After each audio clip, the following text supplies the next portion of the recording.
శుభోదయం.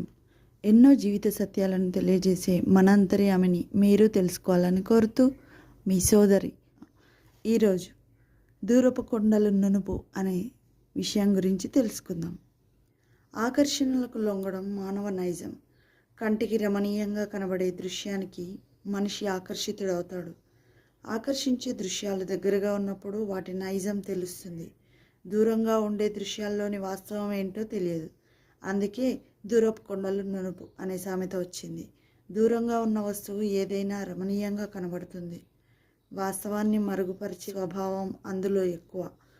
దూరంగా నున్నగా కనిపించే కొండలకు దగ్గరగా వెళ్తున్న కొద్దీ ఇంత గరుకుగా కఠినంగా ఉన్నాయేంటి అని ఆశ్చర్యం కలుగుతుంది.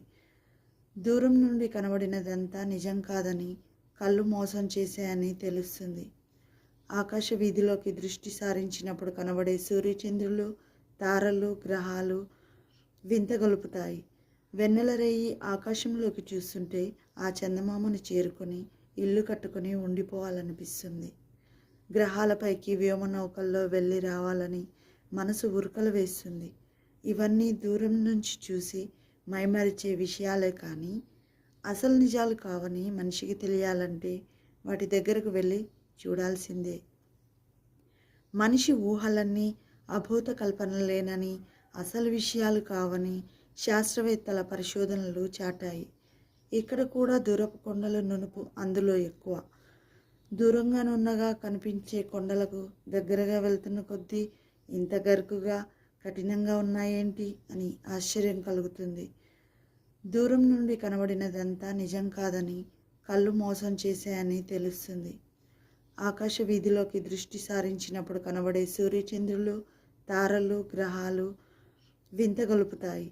వెన్నెల రేయి ఆకాశంలోకి చూస్తుంటే ఆ చందమామను చేరుకొని ఇల్లు కట్టుకొని ఉండిపోవాలనిపిస్తుంది. గ్రహాలపైకి వ్యోమనౌకల్లో వెళ్ళి రావాలని మనసు ఉరకలు వేస్తుంది.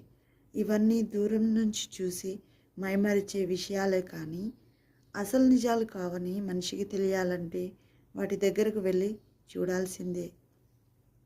మనిషి ఊహలన్నీ అభూత కల్పనలేనని, అసలు విషయాలు కావని శాస్త్రవేత్తల పరిశోధనలు చాటాయి. ఇక్కడ కూడా దూరపు కొండల నునుపు అనే సామెత వర్తిస్తుంది. బిడ్డకు గోరుముద్దలు తినిపిస్తూ తల్లి పాడే చందమామ రావే జాబిల్లి రావే అనే పాట ఎలాంటిదో మనిషి ఊహ అలాంటిదే. ఊహలన్నీ అనుభూతికి మాత్రమే పరిమితాలు. వాటికి వాస్తవికత శూన్యమే. మీకు తెలుసా, ఒక మనిషి మరొక మనిషిని అర్థం చేసుకోవడానికి కూడా ఈ సామెత వర్తిస్తుంది. చలనచిత్రాలను చూస్తున్నప్పుడు కనబడే రమణీయ దృశ్యాలలో వాస్తవాలు వేరే విధంగా ఉంటాయి. దృశ్యం ఎప్పుడైనా మనిషిని మైమరిపిస్తుంది. ఆ దృశ్యాలన్నీ నిజాలే అనుకుంటే పొరపాటే. మనిషి ఎప్పుడు భ్రాంతికి లోనవుతాడని, వాస్తవాన్ని గ్రహించలేడని వేదాంతుల మాట. ఈ భ్రాంతి ఎలా ఉంటుందో తెలియడానికి తాడును చూసి పాము అనుకుని భయపడడం, గాజు ముక్కను చూసి స్ఫటికం అని నమ్మడం వంటి విషయాలు తోడ్పడతాయి.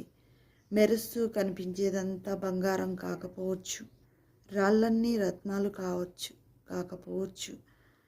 దేనికైనా సమ్యక్ పరీక్ష జరగాలి. అప్పుడే అసలు స్వరూపం బయటపడుతుంది. మనిషిని కూడా దూరం నుంచి చూసి అతడి నిజస్వరూప స్వభావాలను అంచనా వేయడం సాధ్యం కాదు.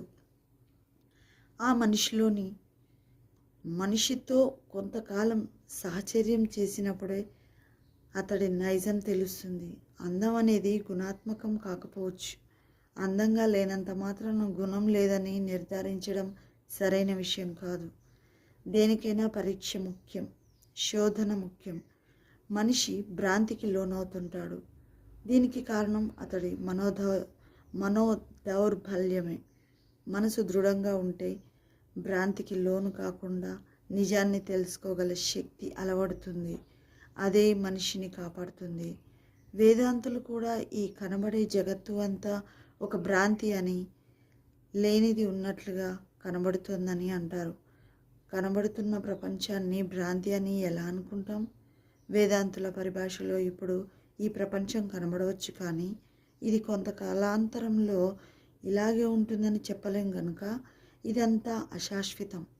సృష్టి ఆరంభంలో ప్రపంచం ఇలా లేదు, ప్రళయకాలంలో ఇలా ఉండదు. కనుక ఇదంతా దృశ్య భ్రాంతి, ఇది తాత్కాలికం అన్న సత్యాన్ని తెలుసుకొని భ్రాంతిని వదిలేయాలన్నదే ఈ సామెతలోని పరమార్థం.